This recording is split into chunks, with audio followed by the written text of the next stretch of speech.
everyone. Welcome back to the Partido Podcast, the English-speaking podcast about all things Atleti. Today, as usual, with Emmanuel, but we have special guests. Please welcome the guy behind the editing and very much everything behind this of the podcast. Please welcome Luke Cavo. How are you doing, Luke? I'm doing brilliant. After yesterday, I can't really complain. Thanks for coming today, and thanks for all the work you do, the scenes. The podcast just is impossible without you. It's my pleasure to do it. And how are you doing, Emmanuel? I'm doing like a champion. You're doing like a champion indeed, as Atletico did it finally the hard way. For the 9th time, Atletico are crowned champions on the last match day of the season. Out of 11 titles Atletico have won, that's the 9th time it happens on the last match day. Like Koke said, suffering is in the Atleti DNA, but they are the champions, and we really cannot complain about that. They did it the hard way as well at Valladolid, as they trailed behind at halftime, but they came back and got the victory in the end. Emmanuel, can you please give us your thoughts about the game? That first half was really bad from Atleti's point of view. The fact that they struggled to handle Valladolid's counter-attacks, and Valladolid targeted Atleti's left-hand side, and with Carrasco and Hermoso there, as Janko really had a good first half, running in behind the defense. Lucky for us, Felipe was at his best and he had a very good game. So he was able to cover up for Hermoso when Janko had bypassed him. Atleti didn't really create much in that first half, but there were couple of half chances which we didn't take, and we almost equalized from an own goal. So overall, the first half was really bad for Atleti. But going to the second half, it was more positive. The team looked for the goal, even though the goal did not come. Apart from Correa having a moment of brilliance, I would say a Messi-esque type of goal in which he just walked his way past some few defenders with some quick feet and he toe-pokes it. Cholo said in his press conference he has been telling Correa a lot of time to score toe-poke goals because it doesn't give the goalkeeper a lot of time to react. I guess that was, maybe we'll say, what pay off from Cholo's coaching, and he did that, and Masip did not have a good time to react, and it resulted we had an equalizer that pop up, they come back, and then Suarez was I would say, we were given the second goal, given that he was standing and the ball just arrived at him and all he had to do was just run, and lucky for us, that goal, Osasuna seems to have brought back the old Suarez and he was able to finish, and as from there, Atleti controlled the game, even though there was some moment of panicking when I think Olasa had a shot on goal and Oblak parried it and it went straight to Weissman. Lucky for us, Weissman couldn't capitalize. Apart from that, I think we handled everything, we controlled the second half defensively, and that walked us to the title. And although there were some moments of the first half which I think so many fans were frustrating, but due to the fact that we won, so many fans are really focusing about that first half, and all we can think was the Correa goal and the Suarez goal, and that is what I think all of us should be doing, celebrating now. Look, like Emmanuel mentioned, it was quite a poor first half. Do you think it was just the players being nervous, or was there something deeper? Like Koke, for example, who has been very consistent this season, he was having quite a poor first half. I'm sure that they were petrified. Like, watching them, they were terrible. There's so many bad passes, bad shots, few bad crosses from Trippier, and even seeing Koke, he wasn't too much on his game, which is, he's usually consistent player, but yeah, I mean, like, it was the last match of the season, and also you had Real Madrid behind us very closely, and one false move and it was disastrous. Luckily when we conceded that goal simultaneously, the other lot conceded to Villarreal, so yeah, it was quite a tough watch, the first half. I changed my jersey for the second half as a jinx, and well, luckily we all know the outcome. So that was what changed Atletico's fortune second half. It was Luke changing the jersey. I won the league for Atleti. You saved our season. Yeah, totally, mate. You can thank me later.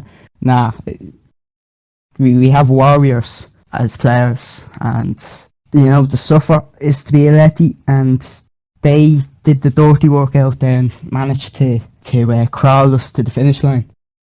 It was quite an amazing show of mentality from the team. Making that comeback at such a big with so much at stake. Correa with something moment of brilliance with those amazing touches and control. He scored quite a similar goal a few seasons ago in 2016 against Celta Vigo. It was another match where Atletico, didn't really have a lot going well, and they were 3-1 behind, about to get out of the Copa del Rey. And so, Correa really is that, clutch player who can produce such moments of brilliance with much at stake. Yeah, I agree with you on that, Taha. Correa has what I would say that Messi-esque type of things. That means he's able to do so well in tight spaces, moving the ball around. But the difference between him and Messi is that he overthinks things and he's not consistent in what he does. So, lucky for us, this season has been very good for him. He has played like he's entering his prime. If you can see more of that magic next season with him entering his prime, that is very good for us, given that he has been at Atleti for long. He knows how the team works and many other things. So Correa being able to do that is so good for us. Going back to the game, I think on what Luke said, I think psychologically in that first half, it really affected us. There are so many things to blame. You can say Oblak was maybe a little bit nervy coming off his line and all those other things. But in the second half, I think maybe when the players saw the score line of the game and Real Madrid were behind, I think they came into the game more calm, knowing that we need just to win the game and we will carry the trophy. So I think that halftime team talk really did well for the team, given that Cholo must have talked to them and they also seen the scoreline with Real Madrid being behind. That helped to calm down the nerves a bit, and the players went on to the second half and they won the game for us and also won La Liga. Okay, so first title in 7 years, of course, La Liga title, not any title. That's in the last three Liga titles have all come with Simeone being part of the team. The first one in '96 with a same player, and of course 2014 and 2020. We just really can't say enough about the man. He really is, the big legend in Atletico Madrid's history, and it feels like he hinted multiple times during the interview after the game that he is renewing his contract. So that's massive news for Atletico, especially with the rebuild that's going on, considering he had a transitional season last season. And you really look at the squad with the amount of young players and the players entering their prime, and you feel like the sky is the limit with this Atletico Madrid team.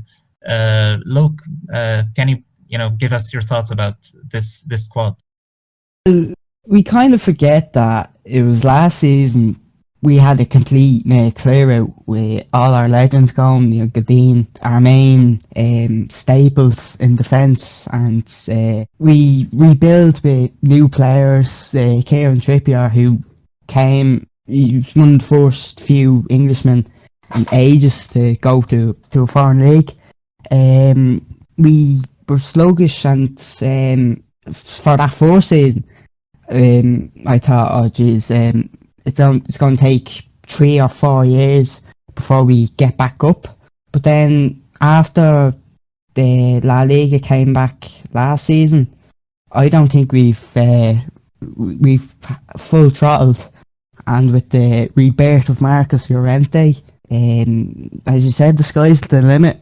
We have Joao Felix, who had a monster first half to the season. He was incredible. Then he dipped off, which due to COVID and all that, there's so many factors surrounding it, and he is still young, but hopefully he will still impress.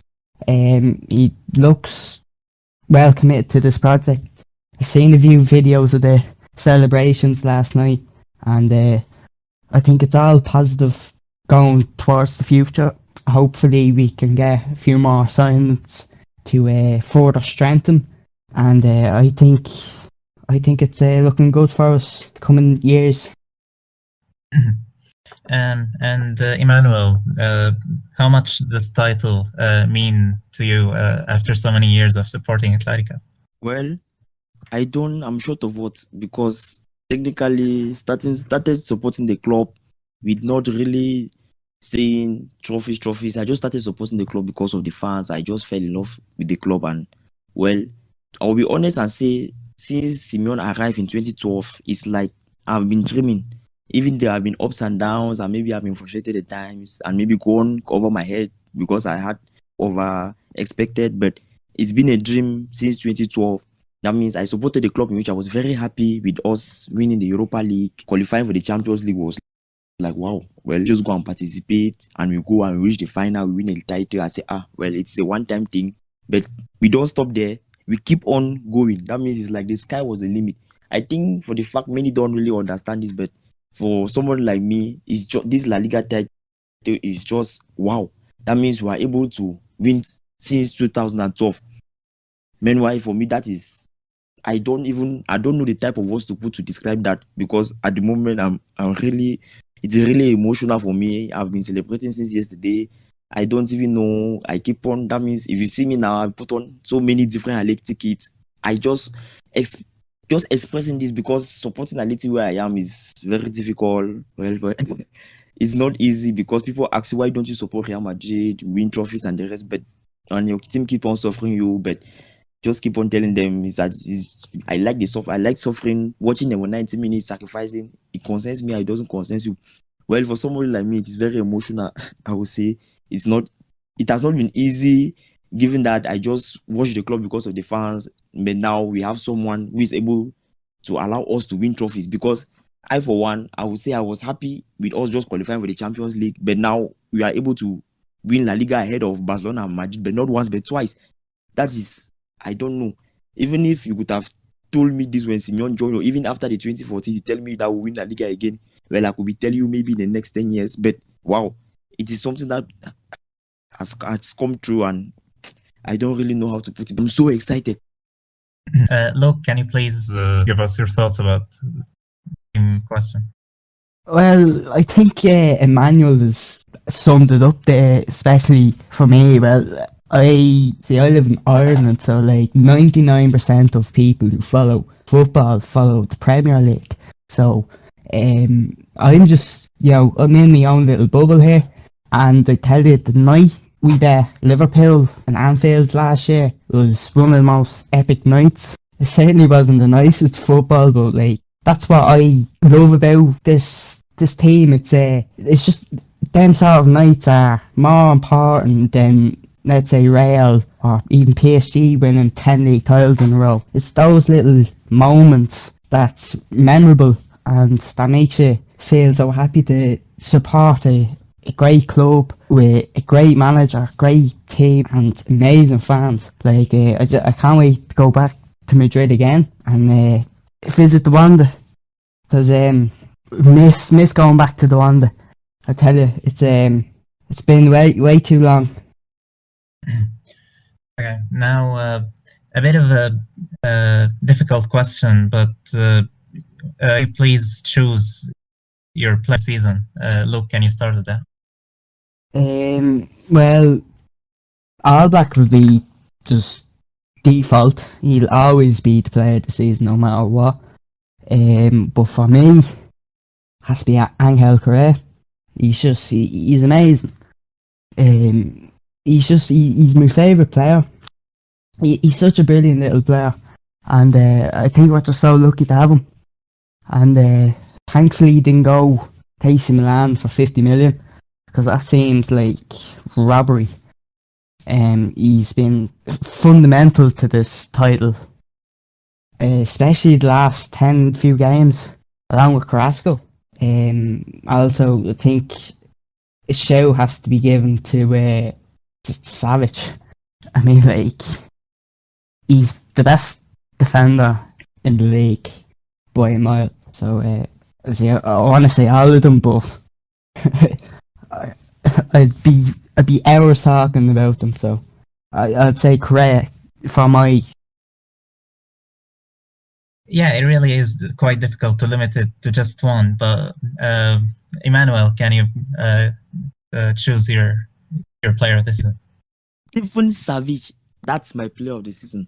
Well, Atleti has so many winners in the team. Lemar has been fantastic, but even though injuries has limited him, Luke just said Correa, his contribution has been great, and him adding goals and assists just takes him to another level. I know Oblak has been so good in goal, and for me, it is difficult to choose between Oblak, Savic, and Koke. Well, Koke is my favorite player, so I'm trying not to be biased as to why I'm going with Savic. Luke just said he has been the best defender in the league, and I agree with that. I think what he has done for the team this season is just fantastic. Him being able to cover up for Trippier has been just great. I think Savic is one of the main reasons why Atleti's right flank has been one of the best sources of goals in La Liga this season and maybe in Europe. His presence assures Trippier that you can go ahead and you do your link up with Llorente, you play those risky passes into the box. I'm here to cover up for you. So him doing that is just great, and also he is also fantastic on the ball. I think that's an area of his game which is so underrated. Against Cadiz, for the penalty which Lemar won at the beginning of the second half, he was the one who played the pass between the line that enabled Koke to play Lemar through before the penalty came about. And he has his ball playing ability, his goals under the radar. Well, he may not be as good at him also, but his ball playing ability has been great this season. So he's my player of the season, even though Oblak has so many claims, and I'm sure so many guys in the fan base goes for Oblak, but I go for Savic. Those errors we used to see in past seasons are not there. Those own goals are not there. He has been a leader. He has been the commander of that defense. He has been so good. I just short of praise of the guy. That means I remember watching Diego Godin, and I admire him for so many years at Atletico, and watching Savic does not give me the Godin type, but it gives me that type of Miranda. That means a guy who gives his all, he bleeds for the team. His fight, I can start praising from now to tomorrow. I will not stop. So that is my player of the season, Stephen Savic. Okay. Like you have mentioned, it's quite difficult to choose just one. There are so many players that performed at such an level all season. Koke, of course, the captain, the legend, was very consistent. Oblak, probably the best player in the squad. Savage, like you said, was just amazing all year. If I'm choosing just one player, I'll go for Marcos Llorente. The guy's unbelievable all season. Was really banging goals and assists left and right. 12 goals, 11 assists. Absolutely incredible for a midfielder, and it wasn't just that he keeps scoring and assisting, but the amount of things he contributes on the pitch is just unbelievable. The guy is always running. He's always putting pressure on the defense. And his link up with Trippier is one of the best we've seen for Atletico recently. So yeah, just an outstanding season, and you really just have to give credit to Llorente. And of course, we have to mention Luis Suarez, 21 goals this season for a player that Atleti have signed to almost nothing. Is just unbelievable. The guy just keeps producing producing such legendary seasons at 34 years old, and he just confirmed that he is not leaving. He will stay for another season. Same with Jose Maria Jimenez. So that's something to make us, of course, more optimistic for next season. Like Luke mentioned, it's those moments in Atleti's history that really make you appreciate the club even more.